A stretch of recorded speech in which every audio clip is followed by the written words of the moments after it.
Salom do'stlar, sizlar bilan Alo va bugun kontentlarimizga yangilik, ya'ni o'zgartirish kiritdik va sizlarga Redmi Pad Pro 5G planshetini to'liq obzor qilib bermoqchiman. Bu model Redmi seriyasining eng kuchli va eng zamonaviy planshetlaridan biri. Katta ekran, kuchli protsessor va 5G texnologiyasi bularning barchasi atiga bitta qurilmada jamlangan. Do'stlar, keling endi planshetimizni obzor qilishni boshladik. Birinchi o'rinda uni unboxing qilamiz. Korobkasida nimalar bor tanishib chiqamiz. Juda ham qattiq uchdi. Xo'p, birinchi o'rinda planshetimizni o'zini ko'rishimiz mumkin ochganimizda. Mana shunaqa katta. Buni keyin ko'rib chiqamiz. Xo'p, korobkasida 33 voltlik mana shunaqa o'zini adapteri chiqadi original. Unga qo'shimcha tarzda USB zaryadnik kabeli bor ekan. Va bir nechta planshetdan foydalanish yo'riqnomalari. Bunga qo'shimcha hozircha hech narsa yo'q. Bitta SIM kartani ochish uchun, mana shunaqa slotini ochish uchun maxsus ignasi bor ekan xolos. Boshqa hech narsa yo'q. Endi planshetimizni ko'rib chiqamiz.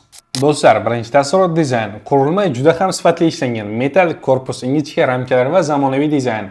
Ekranga keladigan bo'lsak, qurilmamizning ekrani 12.1 dyumda 2.5K aniqlikda va 120 Hz yangilanadigan sezgiga ega. Bu degani aynan mana shu qurilma ekranida o'yinlar o'ynashingiz, videolar va kinolarni tomosha qilishingiz va hattoki dars tayyorlashda ham ana shu ekran sizga silliqlik va nafislik va tiniqlikni taqdim etadi. Shuningdek, ko'z himoyasi uchun Tour Handland sertifikatiga ega. Bu degani ko'zni aslo charchatmaydi.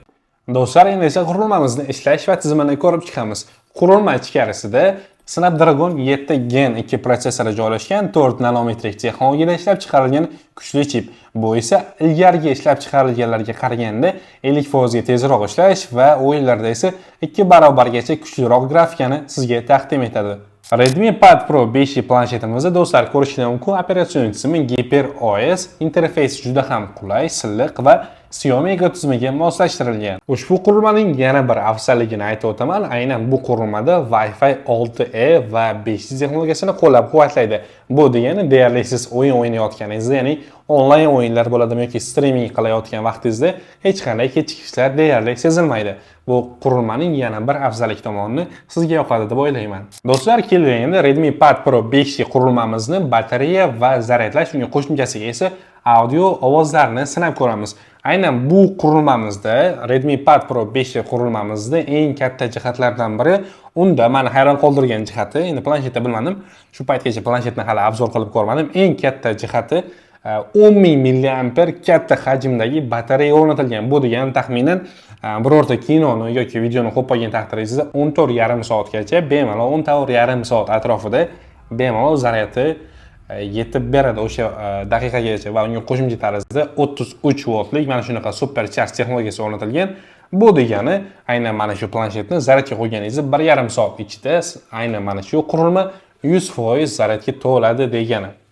Ya'ni bu aynan mana shu 33 voltlik tezkor zaryadlash adapteri, original adapter yordamida aynan mana shu darajaga erishishingiz mumkin. Ovoz sifati esa alohida qarsaklarga loyiq. Ya'ni aynan mana shu qurilmamizda ko'rishlar mumkin. Bitta, ikkita va pastki qismlarda esa 3-chi, 4-chi, ya'ni 4 ta dinamik ovoz kuchaytirgich o'rnatilgan. Bunga qo'shimcha tarzda esa Dolby Atmos va Dolby Vision texnologiyalarini ham qo'llab-quvvatlaydi. Film ko'rsangiz kino zaldagi effektni, o'yin o'ynaganingizda esa haqiqiy real tovush tajribasini taqdim etadi. Do'stlar, endi mana shu qurilmamizni sizlar bilan ovoz kuchaytirgichlari birgalikda sinab ko'ramiz. Bunda menga Ozoda yordam berishadi.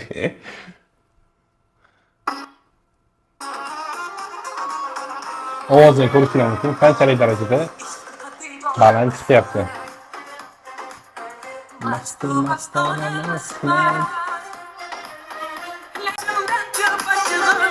Xo'p, ko'rdinglar, ovoz kuchaytirgichlari qay darajada kuchli ishlayotganini. O'sha aytib o'tganimdek 4 ta dinamika hammasi ishlayapti va unga qo'shimcha tarzda Dolby Atmos va Dolby Vision texnologiyasi ham buni ana shu 4 ta ovoz kuchaytirgichlarini qo'llab-quvvatlayapti va bu orqali mana shunaqa tiniq, yorqin tarzda ovozni yetkazib beryapti. Hozir bilmadim qay tarzda chiqdi, sababi mikrofon bu yoqda turgan holatda men musiqani qo'ydim. Albatta buni olib ko'rib, ishlatib ko'rib, qanchalik darajada ovozlari shaxsan menga yoqdi. Wow deydigan darajada chiqqan. Ovoz kuchaytirgichlari zo'r ishlayapti. Sizga ham tavsiya qilaman. Davom etamiz. Do'stlar, endi buni kamera, xotira va qo'shimcha funksiyalarini ko'rib chiqamiz. Aynan qo'limda turgan Redmi Pad Pro 5C planshetimiz orqa kamerasi, ya'ni asosiy kamerasi smartfonlarda bo'lgani kabi orqa asosiy kamerasi 8 megapiksel tiniqlikda suratlaringizni olib beradi. Albatta lekin mana dahshat 8 megapikselda ham. Lekin bu meni nazarimda siz uchun yetarli. Sababi bu planshetlarda 8 megapiksel odatiy hol, ya'ni planshet uchun mo'ljallangan kamera. Qo'shimchasiga esa siz oddiy rasmlar olishingiz yoki o'qishingiz, ishingiz uchun foydalanganingizda, dokumentatsiya va qo'shimcha hujjatlarni rasmga olganingizda albatta bu kameralar siz uchun yetarli. Xotirasiga keladigan bo'lsak, xotira variantlari 128 GB, 256 GB yoki 512 GB xotirasi mavjud va uni micro SD yordamida siz buni 1,5 terabaytgacha kengaytirishingiz mumkin.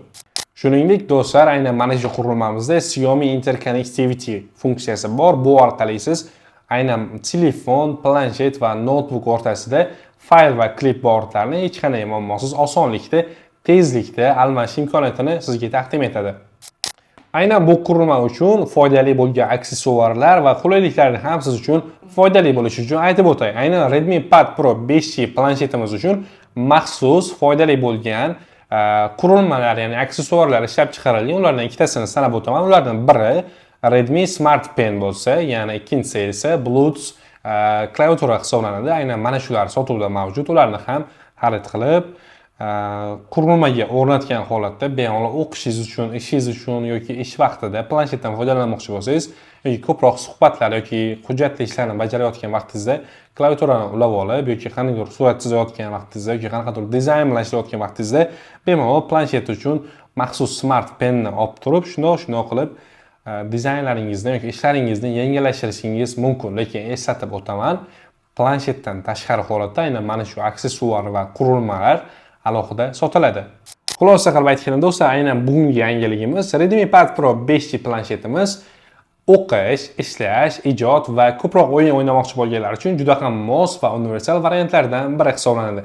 Katta ekran, kuchli protsessor, baland va effekt beradigan, ovoz chiqaradigan karnaylar, ya'ni ovoz beradigan dinamikalar va unga qo'shimcha tarzda uzoq ishlaydigan, ya'ni uzoqqa yetadigan 10,000 mAh lik kuchli batareya. Bularning barchasi aynan mana shu planshetimizda jamlangan. Agar siz kuchli planshet izlayotgan bo'lsangiz, aynan Redmi Pad Pro 5C e'tiborga arziydi. Shaxsan men buni 4 yulduzli planshet deb ayta olaman. Ham kuchli, ham estetik, lekin narxi biroz yuqoriroq bo'lishi mumkin. Lekin narxiga yarasha imkoniyatlari juda ham keng va sifatlidir. Agar siz bu planshetga qiziqish bildirayotgan bo'lsangiz, bemalol narxlar bilan tanishish uchun mana bu yerdagi alo.uz saytimizga kirib onlayn buyurtma qilishingiz, narxlar bilan tanishishingiz mumkin yoki mana bu tomondagi 78 122 08 nomor raqamiga aloqaga chiqib, Alo do'koniga qo'ng'iroq qilib batafsil ma'lumot olishingiz yoki xarid qilishingiz mumkin bo'ladi. Ey do'stim, siz mana shu videoni oxirigacha ko'rdingiz. Endi siz yozib qoldiring kommentariyaga, siz asosan planshetdan nima maqsadlarda va nima uchun foydalanasiz? Albatta javobingizni kutaman. Bu edi Alo'z. Ko'proq ko'ring, ko'proq like bosing. Agar videoni ko'rib turib obuna bo'lmagan bo'lsangiz, podpisatsiya, obuna bo'lish tugmalarini bosib qo'ying. Kelgusi videolarda ko'rishguncha omon bo'ling do'stlar.